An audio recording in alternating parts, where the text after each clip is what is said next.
नमस्कार दोस्तों, मैं नरेंद्र स्वागत करता हूँ आप सभी का फिर से डिफेंस रिएक्शन चैनल में। और एक गर्व की बात है भारत के लिए। India is the first country to reach 11 billion dollars, says UN, record breaking remittance. और ये जो वीडियो है प्रसन्न धवन सर का, और चैनल जो है वो स्टडी IQ। तो देखते हैं वीडियो पहले, उसके बाद जो है, वैसे तो बड़ी गर्व की बात है कि 111 बिलियन डॉलर रेमिटेंस आए हैं भारत में। लेकिन अंदर की कुछ बातें हैं जो पसंद आ सकते हैं। उस उसके बाद जो है मैं अपना ओपिनियन दूंगा। तो देखते हैं मेरा वीडियो।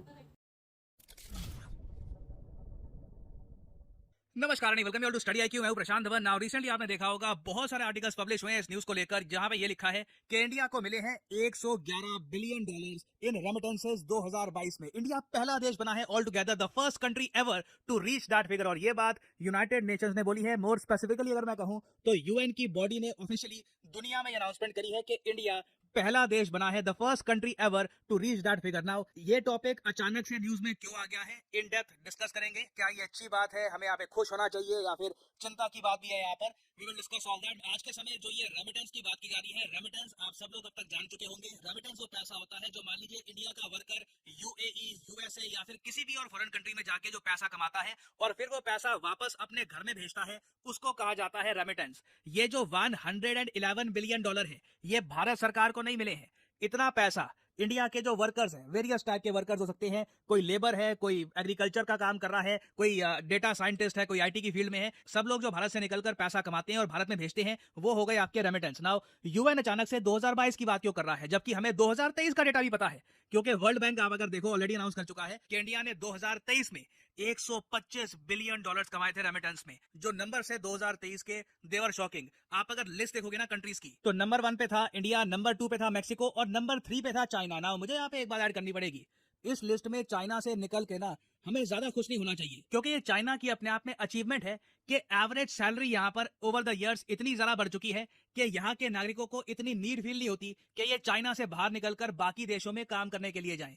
चाइना में ही आज के समय ऑन एन एवरेज ये लोग 70,000 1.5 लाख के बीच में अपनी स्किल के हिसाब से इतना पैसा कमा ही लेते हैं महीने का। इंडिया में कई जो स्किल्ड अनस्किल्ड वर्कर्स हैं, उनको ये सैलरी कमाने के लिए देश से बाहर जाना पड़ता है। तो इवन दो इस चीज को हम सेलिब्रेट कर सकते हैं कि 125 बिलियन डॉलर्स देश में वापस आए हैं, but at the same time हमको ये भी देखना होगा कि ये लोग देश के बाहर गए भी इसलिए हैं क्योंकि देश में उनको इतनी हाई पेइंग सैलरीज नहीं मिल रही थी। और वर्ल्ड बैंक ने तो अभी एक भविष्यवाणी ये भी करी है कि 2024 में इंडिया के जो रेमिटेंसेस हैं, ये 135 बिलियन डॉलर्स पहुंच जाएंगे। नाउ इसके पीछे भी एक बड़ा रीजन ये है। पहली बात तो जैसा मैंने आपको बताया, इंडिया में इतनी सारी हाई पेइंग जॉब्स है नहीं, तो कई इंडियंस को यूएसए या फिर यूएई या सऊदी अरेबिया काम करने के लिए जाना होता है।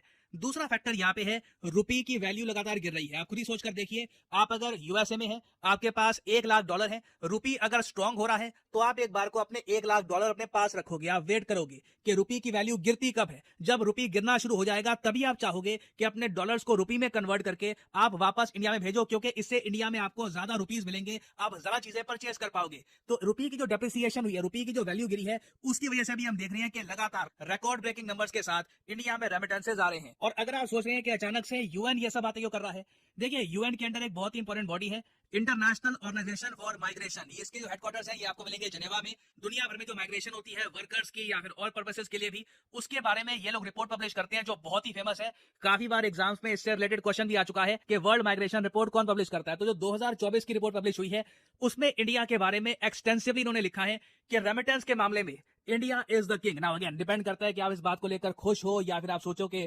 काश हमारे देश में इतनी जॉब्स होती। डिपेंड करता है आपके पर्सपेक्टिव पे। मगर इस रिपोर्ट में इंडिया का 90 से ज्यादा बार मेंशन किया गया है। और सबसे ज्यादा इंटरेस्टिंग डेटा आपको इस पूरी रिपोर्ट में ये मिलेगा कि दुनिया भर में top country to country migration corridor कौन कौन से हैं, मतलब कि कौन से 2 देश हैं जिनके बीच में सबसे ज्यादा माइग्रेंट जाते हैं, मतलब कि एक कंट्री से दूसरी कंट्री में। तो नंबर 1 पे है मैक्सिको, यूएसए। मैक्सिको से जितने माइग्रेंट जाते हैं यूएसए में, उससे ज्यादा वर्किंग माइग्रेंट्स आपको दुनिया में कहीं नहीं मिलेंगे। लाखों की संख्या में मैक्सिकन जाते हैं यूएसए में काम करने के लिए हर साल। और इंटरेस्टिंग बात है, नंबर 3 पे आपको मिलेगा यूक्रेन रशियन फेडरेशन। कई यूक्रेनियंस रशिया में आज भी काम कर रहे हैं। जी हाँ, वहां पे उनकी नौकरियां हैं, या फिर कुछ वो आर्टिस्ट हैं, या फिर किसी और तरीके से वो बिजनेस कर रहे हैं। दोनों कंट्रीज के बीच में पैसे को लेकर टाइज इतने डीप है, बट स्टिल वॉर की वजह से दोनों कंट्रीज को लॉस हुआ है। फिर नंबर 4 पे आपको मिलेगा इंडिया यूएई। नाउ ये काफी इंटरेस्टिंग है, क्योंकि नंबर्स के मामले में ज्यादा इंडियन माइग्रेंट जाते हैं यूएई में काम करने के लिए, मगर रेमिटेंस भारत को ज्यादा मिलता है यूएसए से। तो आप कह सकते हैं कि देखिए यूएई में जो लोग काम करने के लिए जा रहे हैं वो उतना नहीं कमा रहे हैं जितना वो लोग कमाते हैं जो यूएसए में जाके काम कर रहे हैं, क्योंकि यूएस में जाके जो इंडियंस काम कर रहे हैं मोस्टली वो काम होता है आईटी फील्ड का, बेटर पेइंग जॉब्स होती हैं, और इसलिए यूएसए टॉप रेमिटेंस सोर्स है भारत के लिए। एक टाइम पे यूएई हुआ करता था, आज के समय यूएसए है। तो यहाँ पर देखिए मैं आपका एक ओपिनियन जानना चाहूंगा, क्या इन नंबर्स को देखकर यूएन जो खुल के कहता है कि India is the first country ever to reach this figure, क्या ये देखकर आप प्राउड फील करते हैं? और एक बार को प्राउड फील कर भी सकते हैं, एक बार को आप यहाँ पर कह सकते हैं कि इंडिया की फॉरेन पॉलिसी आज के समय इतनी बढ़िया है कि हमने कई कंट्रीज के साथ ट्रेड डील्स करी हैं, उन कंट्रीज में इंडियन वर्कर्स के लिए जगह बनाई है। फॉर एग्जांपल अगर हम देखें इजराइल में भी बहुत सारे इंडियन वर्कर्स जाएंगे, वहां से भी रेमिटेंस आएगा बहुत सारा। ये आपको 2024-2025 की जो रिपोर्ट्स आएंगी उसमें आपको दिखेगा। बट एक बार को आप कह सकते हैं कि अगर इंडिया की फॉरेन पॉलिसी इतनी अच्छी ना होती तो इतने सारे कंट्रीज में इंडियन वर्कर्स को ईजी एक्सेस ना मिलता। दूसरी तरफ आप ये भी कह सकते हैं कि चाइना को अगर हम देखें तो 50 बिलियन यूएस डॉलर्स, और ऐसा नहीं है कि ये इतना कम है क्योंकि चाइना के वर्कर्स स्किल्ड नहीं है। रीजन इसका यही है कि वो अपने देश में इतना काम कर रहे हैं कि बाहर जाने की उनको आवश्यकता नहीं पड़ती। But at the same time आप ये भी कह सकते हैं कि जब आप अपने ही देश में काम कर रहे हैं तो आप विदेशी मुद्रा कमा के नहीं ला रहे। हमारे वर्कर जब बाहर काम करते हैं तो वो विदेशी मुद्रा देश में ला रहे हैं। तो लिखेगा इसके बारे में कमेंट सेक्शन में। मैं जेन्युइनली जानना चाहूंगा कि इस पूरे डेटा को लेकर वेदर यू फील प्राउड, या फिर आपको लगता है कि नहीं, एक बार को अगर हम चाइना जैसा काम कर रहे होते कि एक्सपोर्ट ही इतने ज्यादा करो कि वहां से विदेशी मुद्रा है, हमारे लोग बाहर जाके काम ना करें, ऐसा सिस्टम होना चाहिए। लिखिएगा इसके बारे में कमेंट सेक्शन में, मैं जानना चाहूंगा आपका ओपिनियन। और फाइनली यहाँ पे मैं आपसे पूछूंगा क्वेश्चन यहाँ पर यह है कि हाल ही में किस कंट्री ने इंट्रोड्यूस किया है एक एआई जनरेटेड स्पोक्समैन? बेसिकली इस कंट्री ने एक आर्टिफिशियल इंटेलिजेंस बेस्ड डिप्लोमैट बना दिया है। जी हाँ, एक राजदूत जो एक स्पोक्समैन का काम करेगा, मगर ये एक एक्चुअल ह्यूमन बीइंग नहीं है, ये एआई पावर्ड है। बताइए किस कंट्री ने हाल ही में बनाया है दुनिया का पहला एआई पावर्ड डिप्लोमैट? ये है यहाँ पे आपकी ऑप्शंस, रशिया, ईरान, इराक या फिर यूक्रेन। कमेंट सेक्शन में करिए उत्तर। जो लोग सही आंसर देंगे उनकी कमेंट को मैं हार्ट दे दूंगा ताकि बाकी लोग समझ पाए कि सही आंसर क्या है। दोस्तों, जैसे कि प्रसन्न सर ने कहा कि आंसर की बात क्या है, कहीं ना कहीं गर्व तो होता है कि हम वर्ल्ड के नंबर 1 रेमिटेंस वाले देश हैं, लेकिन वहीं पर यह भी दुख होता है कि हमारी जो रुपये की वैल्यू है वो गिर रही है। वही हम थोड़े से गर्व और कर लेते हैं कि हमारे टाइस जो है दूसरे देशों के साथ बहुत अच्छे हैं, तो हमारे लोग माइग्रेशन करके वहाँ जा रहे हैं, काम करने आसानी से जा रहे हैं माइग्रेशन करके और काम कर रहे हैं और रेमिटेंस भेज रहे हैं। वहीं पर दूसरी तरफ हमें ये भी देखना चाहिए कि हमारे देश में इतना काम है ही नहीं कि जो हमारे देश के लोग वो यहाँ रह के काम करें, या फिर उतना पैसा नहीं मिलता लोगों को जितना वो काम करते हैं। उस हिसाब से वो लोग बाहर चले जाते हैं। यहाँ कहीं ये हमारे खुशी की मतलब एक गर्व करने की बात तो है, लेकिन उसके बाद भी कहीं ना कहीं हमारे जो फॉल्स है यहाँ पर भारत में जॉब ना होने की, और ऊपर से जितनी हमारी आबादी है उस हिसाब से हमारे पास इतने जॉब नहीं है, हम प्रोड्यूस नहीं कर पाए इतना जॉब, मतलब जबकि हमारे पास इतनी बड़ी आबादी है कि हम कई सारे इंडस्ट्री खोल सकते हैं और बहुत बड़ी वर्किंग जो यूथ वर्क फोर्स है वो भी हमारे पास है। उसके बावजूद अगर हम अभी सही से ग्रो नहीं कर पा रहे हैं तो कहीं ना कहीं हमारी काफ़ी सारी जो मिस्टेक्स हैं वो है। तो हमें नए नए इंडस्ट्रीज खोलनी चाहिए और उन्हें सपोर्ट, गवर्नमेंट को उन्हें सपोर्ट करने के लिए भी कुछ करना चाहिए, ताकि हमारे जो देखिए बड़े बड़े जो लोग हैं जो पढ़ लिख के बड़े बड़े होते पे यूएसए में जाकर काम कर रहे हैं, वो सही है, अच्छा है, लेकिन वहीं लोग यहाँ पर भी कुछ काम कर लेते तो कितना डेवलप होता।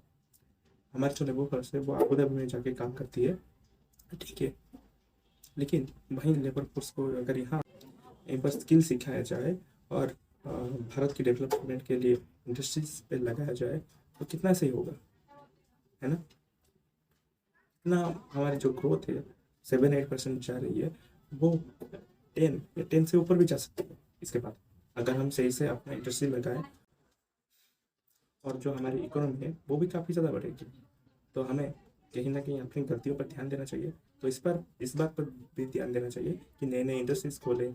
चाइना से जो अभी इंडस्ट्री बंद होकर जा रही है दूसरे देशों में, वो हमारे पास आए, हम उन्हें सही से ज़मीन और लेबर फोर्स प्रोवाइड कर पाए सही दाम पर, और हमारी डेवलपमेंट जल्दी हो, तभी जो है हम एक डेवलप कंट्री बन पाएंगे, है ना।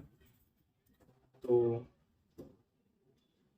गर्व करने की बात तो है, लेकिन वहीं पर अगर डीपली सोचा जाए तो थोड़ी रिग्रेट तो होती है ना।